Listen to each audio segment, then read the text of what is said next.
कार्यक्रम के पुण्यार्जक हैं पिता श्री श्रीपाल शिवलाल शाह, मातोश्री गुणमाला श्रीपाल शाह एवं ज्येष्ठ भ्राता श्री सुदर्शन श्रीपाल शाह की पुण्य स्मृति में श्री धनंजय श्रीपाल शाह, जय श्री धनंजय शाह बारामती, हर्षल सौरभ पुत्र, मनीषा मयूरी स्नुषा, यशश्री पुत्री, मनीष दामाद, मधुरा रसिका आश्रय, तन्मय आहान।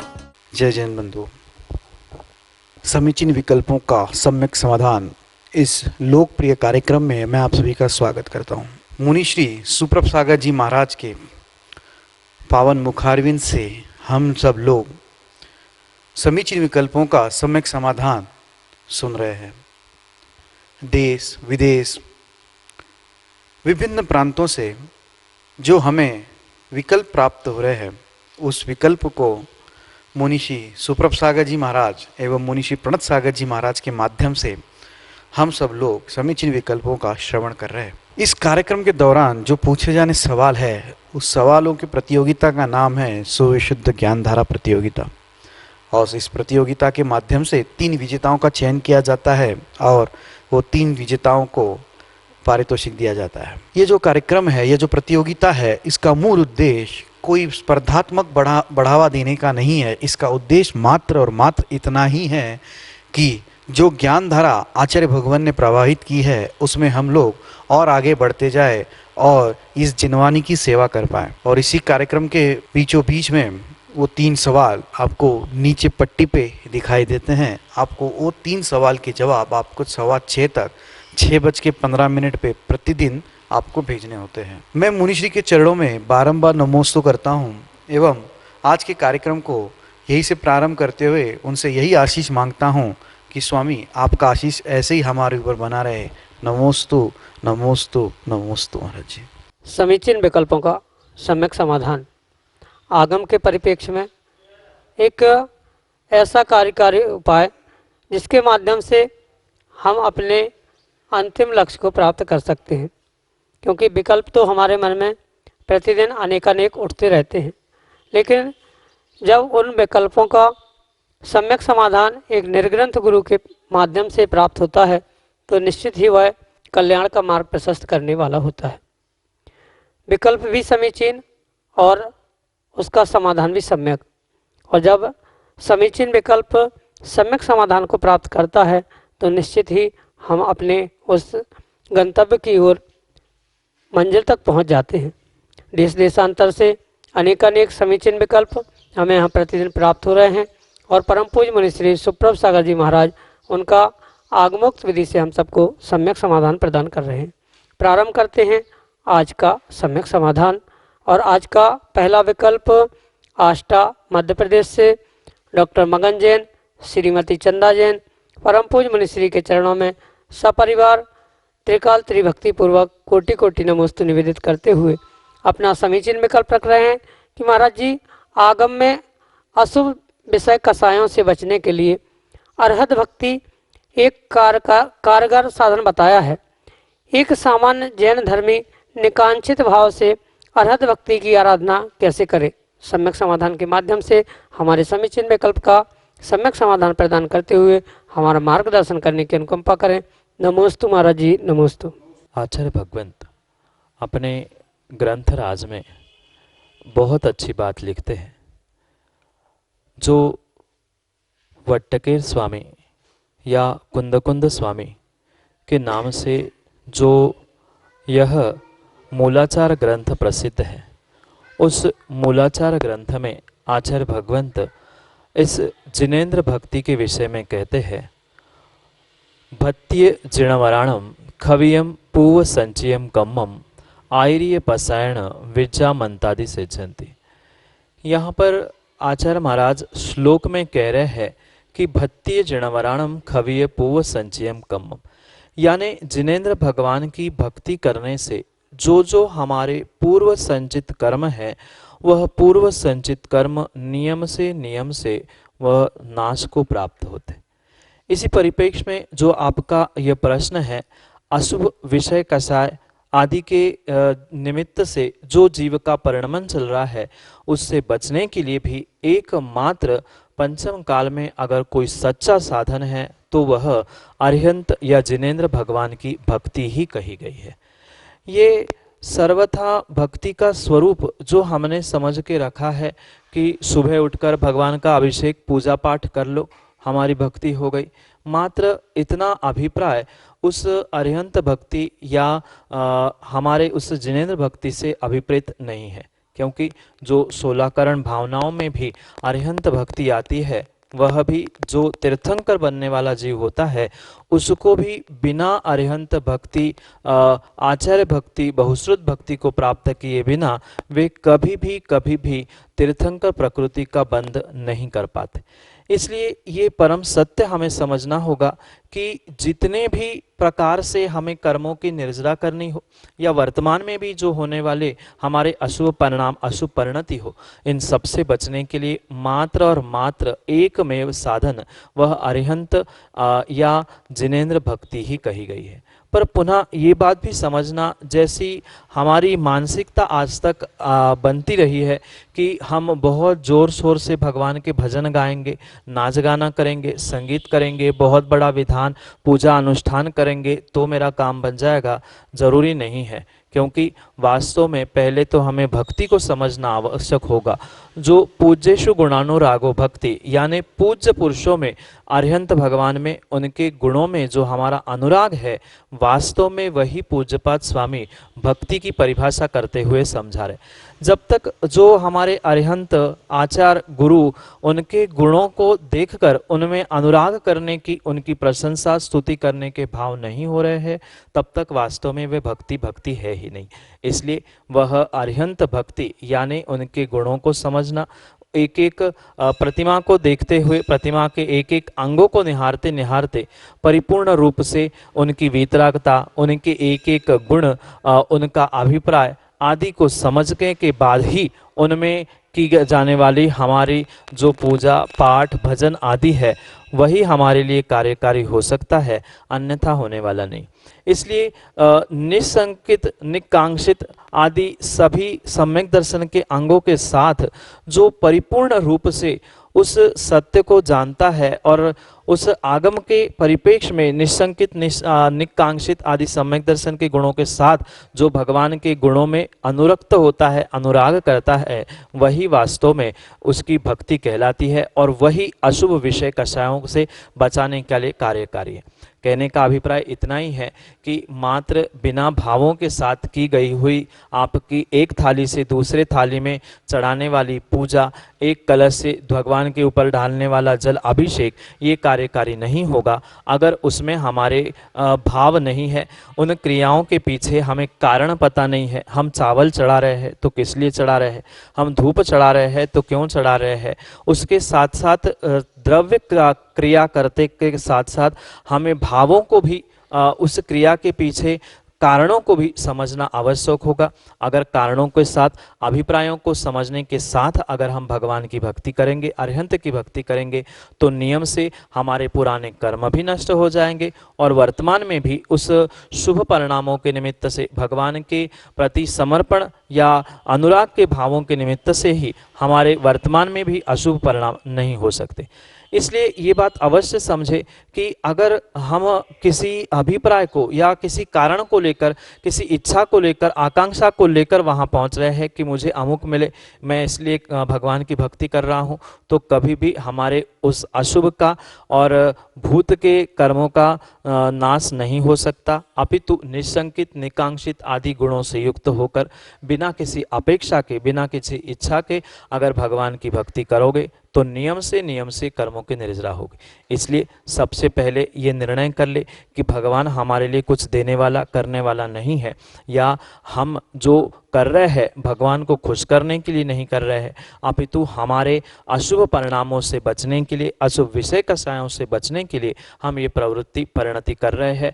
इससे ही हमारा वह निसंकित, निकांक्षित आदि रूप परिणत होना संभव हो सकता है। यही आपके लिए अरहत भक्ति और निसंकित अंग आदि के साथ साथ अरहत भक्ति से अशुभ उपयोग से बचने के उपाय समझने योग्य सम्यक समाधान से।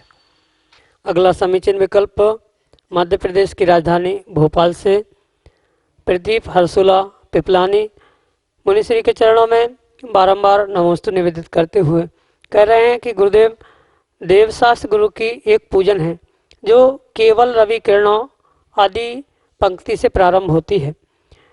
इस पूजन की जयमाला की शुरुआत में 12 भावना से होती है और वैसी किसी भी अन्य पूजा की जयमाला नहीं है, बल्कि जयमाला में भगवान के गुणानुवाद का ही वर्णन मिलता है।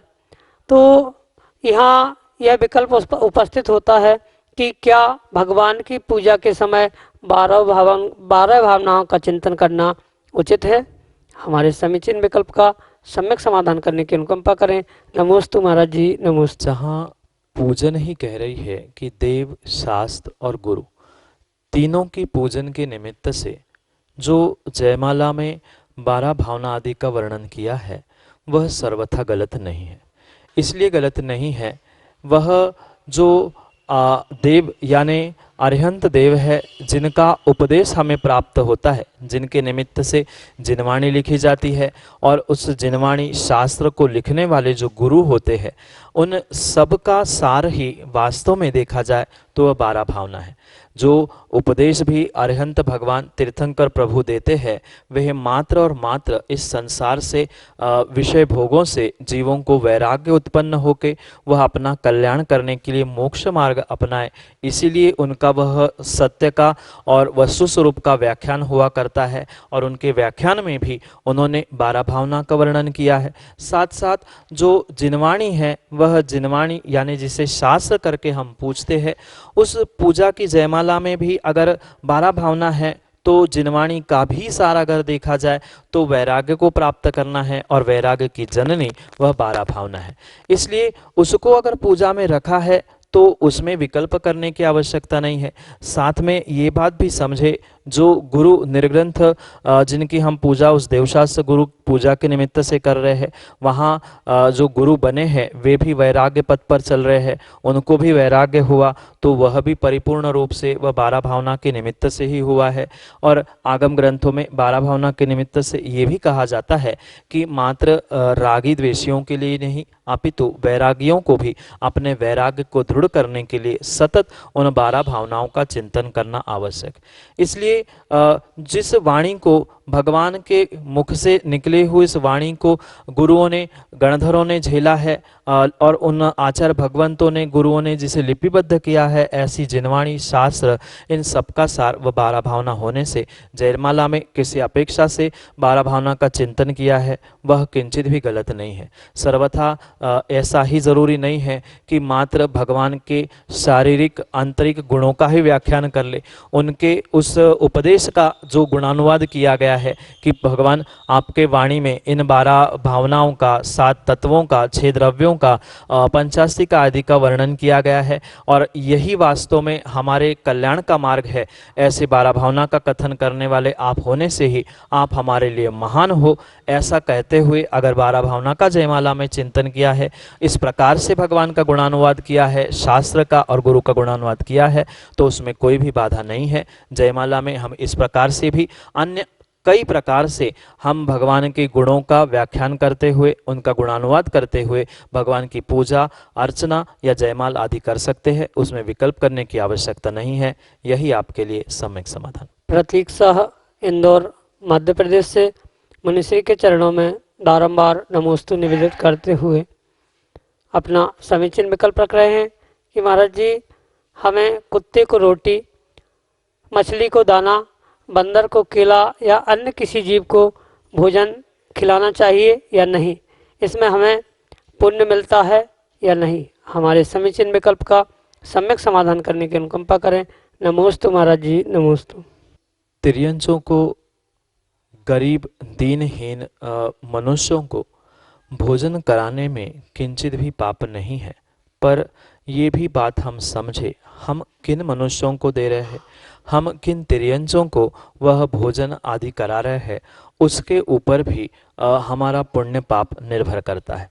समझने जैसी बात यह है, जो आहार दान कहा गया है वह मात्र और मात्र 3 प्रकार के पात्रों को ही कहा गया है। उसके अलावा जो मिथ्या दृष्टि है उनके लिए किंचित भी वह दिया गया भोजन आहार दान के अंतर्गत आ ही नहीं सकता। इसलिए जो तिर्यंच या दीनहीन गरीब मिथ्या दृष्टि मनुष्यों को भी भोजन कराया जा रहा है, वह दयादत्ती या करुणादान, दयादान इसके श्रेणी में तो आएगा, पर जो 4 प्रकार के दान कहे हैं उसके श्रेणी में बिल्कुल भी नहीं आएगा। हाँ, पर इसका अर्थ ये भी नहीं है कि उनको भोजन कराने से हमें पुण्य भी नहीं लगेगा, कथनचित कुछ अंशों में पुण्य भी लगेगा।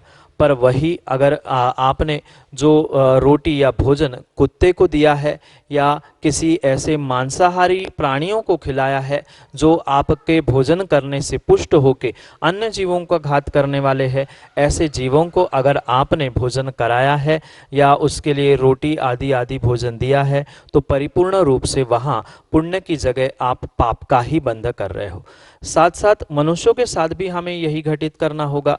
जो स्वयं कसाई है, दूसरों को काट रहा है, मार रहा है, या जो दुर्जन है, स्वयं मांस खा रहा है, ऐसे जीवों को आपने भोजन देके उनको पुष्ट कर लिया, तो आने वाले समय में वे हष्टपुष्ट होकर, बलिष्ठ होकर, बलवान होकर अन्य जीवों को कष्ट दे सकते हैं, उनको खा सकते हैं, मार सकते हैं। इसलिए हमने भले ही डायरेक्ट नहीं पर इनडायरेक्टली उनको उनकी उस विपरीत परिणति को सहयोग करने के लिए या कृतकारित अनुमोदना से कहीं ना कहीं हमने भोजन देकर उनके उस कार्य को बलवान ही किया है। इसलिए परिपूर्ण रूप से ऐसे मनुष्य हो चाहे ऐसे तिर्यंच हो, इनके निमित्त से अगर आपने भोजन दिया है तो वह दान दत्ती में भी, दया दत्ती में भी नहीं आएगा, अपितु वह परिपूर्ण रूप से हमारे लिए पाप का बंध करने वाला ही होगा। इसलिए जो हम भोजन करा रहे हैं जिस मनुष्य को या जिस तिर्यंच को, उसके विषय में भी समझना बहुत आवश्यक है। कई सारी सत्य घटनाएं हैं। किसी भिखारी को तुमने भोजन दे दिया, किसी गरीब दीनहीन को आपने बहुत सारा भोजन दे दिया, बहुत अच्छे मिष्टान्न बना के दे दिए। ऐसा भी देखा जाता है, वह भिखारी जाकर उस मिष्टान्नों को बेचता है और उसके जगह पे वह शराब, अंडा, मछली आदि खरीद कर अपना स्वयं का भोजन करता है। इसलिए ये हमें बहुत विवेक से साथ काम करना होगा कि हम किस तिर्यंच को और किस मनुष्य, किस पुरुष को हम भोजन दे रहे हैं, क्योंकि उससे बाद में वो क्या करेगा, उस भोजन से वो क्या कर रहा है, उसका भी पुण्य पाप नियम से हमें लगेगा। उसके पुण्य पाप की हम अनुमोदना करने जैसा हो जाएगा उनको भोजन देने से। इसलिए ये निर्णय करके ही हमें कार्य करना होगा कि जो भोजन दिया जा रहा है हम किसे दे रहे हैं। अगर कुत्ते, बिल्ली आदि आदि जो मांसाहारी तिर्यंच है उनको हमने भोजन दिया है तो उसके पुण्य की जगह हमें पाप लगेगा। जो मनुष्य भी मांस आदि खाते हैं या विपरीत कार्य कर रहे हैं, उनकी भी अनुमोदना होने से उनके दिया हुआ भोजन भी हमारे लिए पाप का ही बंधक कराने वाला होगा, पुण्य का कराने वाला नहीं होगा। जैसे जो गाय है, भैंस है, बैल है आदि जो शाकाहारी जीव है जिनके द्वारा समाज को भी लाभ हो रहा है, दूध, खेती आदि के निमित्त से, तो उनको भोजन कराना इसमें किंचित भी दोष नहीं है, वहाँ तो हमें पुण्य का ही बंध होगा। पर जो मांसाहारी आदि जीव है उनके लिए भोजन देना यानी स्वयं के लिए ही स्वयं के पैर पर कुराड़ी मार लेना है, स्वयं दिया भी और पुनः पाप का भी बंध किया। इसलिए यह कार्य करना एक श्रावक के लिए उचित नहीं कहा। यही आपके लिए सम्यक समाधान। अगले समीचीन विकल्प के लिए हेमा अजमेरा गोंदिया महाराष्ट्र से अपने ऑडियो मैसेज के साथ हमारे सामने। नमोस्तु नमोस्तु नमोस्तु। मैं गोंदिया से हेमा अजमेरा बोल रही हूँ। मेरी 2 जिज्ञासा है। महाराज जी, प्रतिक्रमण में हस्ती राजा का वर्णन आता है, उसका क्या अर्थ है, सो बताने का कष्ट करें। नमोस्तु गुरुवर। प्रतिक्रमण में जो हाथीवाल सहाय ऐसा करते हुए प्राकृत भाषा में जो वर्णन प्राप्त होता है या जो पाठ आता है, उसका अर्थ करते हुए आचार्य भगवंतों ने यही लिखा है कि हस्तिपाल नाम का एक राजा था और उस हस्तिपाल राजा के दरबार में कुछ 18 कथाएं हुई थी। उसके निमित्त से हस्तिपाल वाल सहाय ऐसा उल्लेख करते हुए प्रतिक्रमण में उसका उल्लेख उसके टीका ग्रंथ आदि में भी इतना ही प्राप्त होता है। जो मुख्यतः से उस प्रतिक्रमण में टीका ग्रंथ जिसे प्रतिक्रमण त्रयी कहा गया है, जहाँ प्रभाचन स्वामी ने उसकी टीका की है उन सूत्रों की, वहाँ भी उल्लेख करते हुए आचार्य भगवंत इतना इतना ही कह रहे हैं कि जो हत्तीवाल यानी हत्तीपाल नाम का एक राजा था, उसके दरबार में कुछ कथानक हुए थे, जिसके निमित्त से जो भी उस कथानकों का व्याख्यान आदि है, उसके निमित्त से हमें जो दोष लगे हैं वह दोष हमारे मिथ्या हो, ऐसा वहाँ पर अभिप्राय है। पर वो कौन सी कथा है, हत्तीपाल राजा कौन था, कहाँ का था, कैसा था, कौन से काल में था आदि, उसका कोई भी उल्लेख आगम ग्रंथों में प्राप्त नहीं होता, क्योंकि प्रतिक्रमण सूत्र या प्रतिक्रमण त्रयी ग्रंथ के अलावा अन्य किसी भी कहीं भी स्थान पर उसका उल्लेख प्राप्त नहीं होता है। इस कारण से उस हत्तीपाल राजा के विषय में कौन, कहाँ, कैसा, कौन से काल आदि आदि के विषय में आगम में कोई भी संदर्भ प्राप्त नहीं होने के कारण से मात्र प्रतिक्रमण ग्रंथ की टीका, प्रतिक्रमण त्रय आदि ग्रंथों से हम इतना ही उसका सारांश निकाल सकते हैं कि हत्तीपाल नाम का कोई राजा था, जिसके दरबार में कुछ कथाएं हुई थी, उसके निमित्त से जो भी हमारे परिणाम हो रहे हैं, ऐसा करते हुए ही वहाँ पर आचार्य भगवान ने भी टीका ग्रंथ में क्वेश्चन मार्क आदि रखा है, इसलिए उसका पूर्ण खुलासा कहीं भी किसी भी आगम ग्रंथों से प्राप्त नहीं हो पा रहा है। इसलिए आपके लिए भी उतना ही प्रतिक्रमण में वह राजा का वर्णन है, कौन कैसा इसका कोई उल्लेख ना होने से आप तक भी वह पहुंचाना संभव नहीं है। यही आपके लिए सम्यक समाधान। जोधपुर राजस्थान से पन्नालाल जैन अगले समीचीन विकल्प के लिए अपने ऑडियो मैसेज के साथ हमारे सामने। ठीक है, मेरा नाम कुमारलाल जैन डूंगरपुर राजस्थान से बोल रहा हूँ। मेरा गुरु जी के चरणों में अगर नमस्कार, सादर प्रणाम, सादर चरण स्पर्श और नमोस्तु। तो मेरा विकल्प है कि क्या सफेद दाग वाले पुरुष या महिलाएं महाराष्ट्र को आहार नहीं दे सकती या दे सकती है? आगम के परिप्रेक्ष्य में समझे तो जो कुष्ठ रोग से पीड़ित होता है, उस जीव के लिए आचार्य भगवंतों ने परिपूर्ण रूप से आहार, पूजा, अभिषेक आदि के लिए निषेध किया है। क्योंकि कुष्ठ मात्र एक ही प्रकार का नहीं होता है, वह भी अनेक प्रकार का कुष्ठ हुआ करता है, और उस अनेक प्रकार के कुष्ठ में जो विशेष करके सफ़ेद दाग जिन पर जिस कुष्ठ रोग के निमित्त से होते हैं, उस कुष्ठ रोग के निमित्त से आचार्य भगवान ने स्पष्ट रूप से आगम ग्रंथों में लिखा है कि वह आहार दान करने का या अभिषेक, पूजा आदि करने का पात्र नहीं हो सकता है। भले ही जीव के पिछले तीव्र पापकर्म के उदय के निमित्त से ही उसे रोग बीमारी हुई है, पर फिर भी वह तीव्र कर्म का उदय भले ही उसका पाप का हो, पर वर्तमान में भी वह कोई शुभ कार्य आगम के परिप्रेक्ष्य में नहीं कर सकता। वर्तमान में इस विषय में बहुत सारे स्थानों पर, बहुत सारे प्रांतों में, बहुत सारे स्थान भिन्न भिन्न प्रकार की मान्यता उपलब्ध है, क्योंकि पर उस वर्तमान के भी और आगम दोनों के परिप्रेक्ष्य में हम परम सत्य आगम को मानते हुए ये निर्णय हमें करना होगा कि आगम में आचार्य भगवंतों ने तो ऐसे सफ़ेद दाग वाला जो कुष्ठ रोगी है उसके लिए अभिषेक, दान आदि के लिए परिपूर्ण रूप से निषेध ही किया है। क्योंकि जैसे कि कहा जाता है, जितनी हमारी द्रव्य की शुद्धि होती है उतनी ही हमारी भावों की भी शुद्धि होती, और जिसकी द्रव्य की शुद्धि नहीं होती उसकी नियम से कहीं ना कहीं भावों की अशुद्धि होती है, और जहाँ भावों की अशुद्धि है वहाँ किंचित भी ये शुभ कार्य करने में हमें पुण्य का आश्रय नहीं होता। बहुत सारे स्थानों में हमने देखा कि दाग है पर फिर भी वे दान दे रहे हैं, पूजा अभिषेक कर रहे हैं। आगम के परिप्रेक्ष्य में ये बराबर कार्य नहीं है, बिल्कुल वह गलत कार्य कर रहे हैं।